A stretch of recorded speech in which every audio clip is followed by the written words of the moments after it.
안녕하세요, 정재민입니다. 요즘 많은 분들이 영화와 드라마를 보시면서 역사 공부를 하시는데요, 정말 좋은 방법인 것 같습니다. 오늘 소개해드릴 드라마는 넷플릭스에서 시즌 3까지 나온 로마 제국입니다. 그럼 로마 제국을 설명하기에 앞서서 로마의 시작부터 간략하게 설명해 보도록 하겠습니다.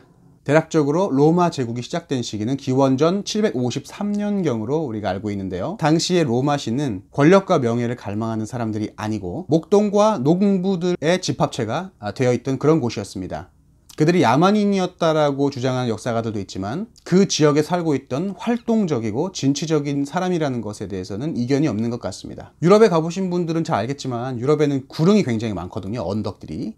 테베레 강의 근처에 있는 팔라티노 언덕을 중심으로 7개의 구릉 위에 세워진 그곳이 바로 로마의 시작이 되었습니다. 여러분들도 잘 아시겠지만 늑대 젖을 먹고 자란 두 형제 레무스와 로물루스, 그리고 그 둘의 세력 다툼 중에서 형을 물리치고 세력을 갖게 된 로물루스의 이름을 따서 로마라는 이름이 되었다고 합니다. 우리가 기록을 통해 로마 역사를 알 수 있는 시기는 기원전 500년 무렵부터입니다. 시작으로부터 기원전 753년부터 250년이 흘렀죠. 그리고 그 이후부터 로마는 이미 공화국이 되었습니다.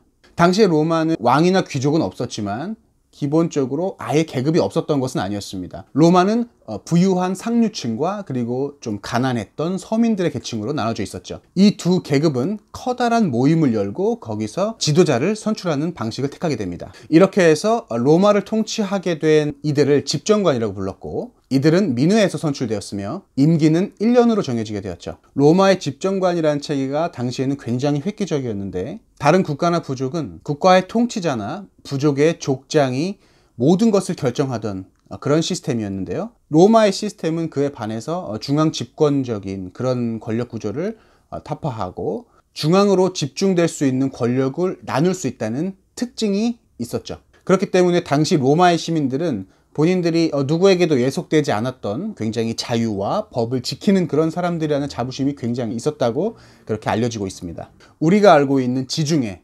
메디테라니언이라는 그 명칭 또한 지구의 중심에 있는 바다라는 뜻으로 당시에 문명의 중심지였던 로마 사람들의 자긍심이 반영되어 있는 그런 명칭이라고도 볼 수 있을 것 같습니다.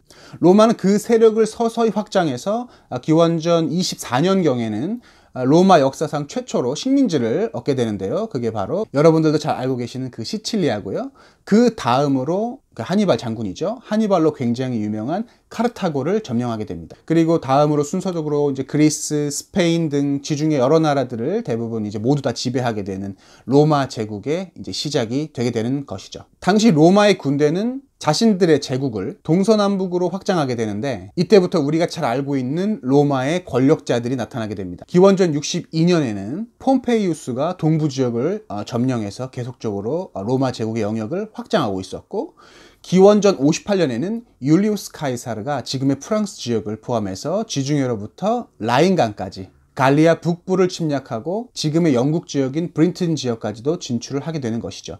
그래서 굉장히 인기가 많았다고 합니다. 그리고 폼페이우스와 카이사르는 로마를 대표하는 양대 산맥이 됩니다. 당시에 로마가 사용했던 점령 지역의 지배 전략은 과거의 다른 정복자들과는 조금 달랐습니다. 점령 지역을 군사력으로 장악하는 대신에 우월한 로마의 문화를 그 지역에 이식함과 동시에 그 지역의 고유 문화를 존중해서 이질감을 줄이는 형식을 사용했기 때문에 그렇게 광활한 지역을 지배할 수 있게 되는 것이죠. 그래서 로마가 지배했던 지역에서는 로마식 원형 경기장 또는 수로교 등 이런 것들을 많이 발견할 수 있게 되는 것입니다. 그리고 또 한 가지 로마가 굉장히 잘했던 것 중에 하나가 바로 도로를 만드는 것이었습니다. 아주 좋은 도로였죠. 당시에는 굉장히 도로의 질이 열악했지만 로마가 만든 도로는 굉장히 넓고 또 마차나 여러 가지 병력 이동 수단들이 많이 움직일 수 있는 그런 좋은 도로들을 많이 만들었던 것으로 유명합니다. 지금도 많은 지역에서 당시 로마가 만들었던 도로를 여러분들도 보실 수 있는데요, 모든 길은 로마로 통한다 라는 말이 괜히 나온 말은 아닌 것 같습니다.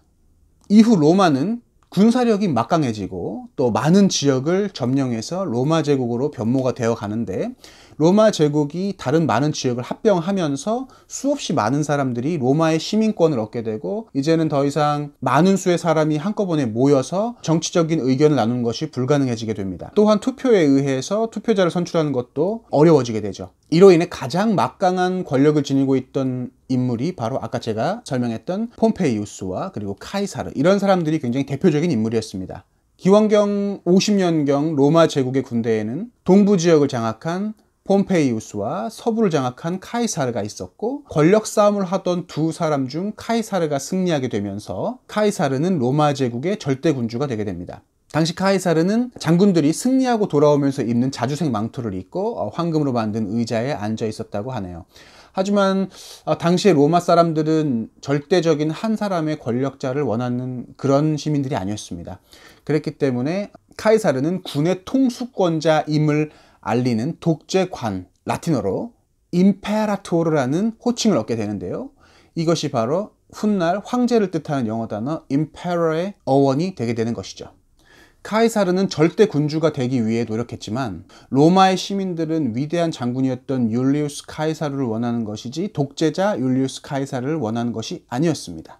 결국 기원전 44년 3월 15일 카이사르는 가이우스 카시우스와 마르쿠스 유니우스 브루투스에 의해서 암살당하게 됩니다. 하지만 절대자를 원하지 않았던 로마 시민들의 기대와는 달리 로마 제국은 한 명의 절대자를 맞이하게 됩니다. 그가 바로 로마 제국의 초대 황제인 카이사르 옥타비아누스입니다. 당시 카이사르 옥타비아누스는 악티움 해전에서 마르쿠스 안토니우스와 클레오파트라의 함대를 무찌르고 돌아온 절대자가 되었는데요. 로마의 평화를 뜻하는 팍스 로마나나 아우구스투스의 평화라 불리는 팍스 아우구스타가 바로 이 시기에 시작되는 것이죠. 당시 아우구스투스는 본인이 신과 같은 등급으로 격상을 하기 위해서 유노, 유피터, 베누스, 마르스, 메르쿠리우스라는 별자리에 나오는 수성, 금성처럼 아우구스투스도 따로 본인의 신전을 가질 수 있는 권위를 지니고 있었다고 하니까 그 위세가 굉장히 대단했던 것 같습니다. 여러분들이 달력을 보시면 알 수 있는 우리 그 줄라이도 율리우스 카이사르에서 유래가 된 말이고요. 카이사르의 양자였던 아우구스투스도 우리가 8월을 뜻하는 어거스트의 주인공이 되게 되는 것이죠. 아우구스투스 다음의 황제는 티베리우스인데 최초의 독재 정치를 한 절대 군주로서 대단히 잔인한 모습으로 알려져 있습니다. 기원전 37년에 사망한 티베리우스의 다음 황제는 넷플릭스에서 주인공으로 삼은 칼리굴라입니다. 칼리굴라와 관련한 건 굉장히 재미있는 일화가 있는데요. 칼리굴라의 이름에서 그의 삶이 조금은 엿보일 수 있을 것 같습니다. 칼리굴라의 본명은 가이우스 카이사르 아우구스투스 게르마니쿠스로 그의 아버지는 지금의 독일과 오스트리아 지역, 그러니까 게르마니 지역이죠. 그 지역의 사령관으로서 아이를 항상 군복을 입혀서 군인들과 함께 생활하도록 했다고 합니다. 당시 로마 군사들이 신던 군화를 우리는 칼리가라고 하는데 어린 가이우스는 그 군화를 작게 만들어서 계속 신고 다녔다고 해서 작은 군화, 즉 칼리굴라라는 별명으로 불리게 되었던 것입니다. 로마 제국 시즌 1의 주인공은 17대 임페라토르인 루키우스 아우렐리스 커모두스로서 넷플릭스의 로마 제국에서는 역사적 순서가 아닌 인물의 특성과 영화성에 초점을 맞춰서 그런 순서로 제작이 되었다고 생각이 됩니다. 콤모두스는 실제로 힘이 세고 무술이 뛰어나 실제 검투사들과도 경기를 많이 했다고 하는데요. 그들을 거의 대부분 다 제압했던 것으로도 유명한 그런 황제입니다. 오늘 이 시간에는 로마의 기원과 로마 제국의 시작에 대해서 여러분들과 나누어 보았는데요.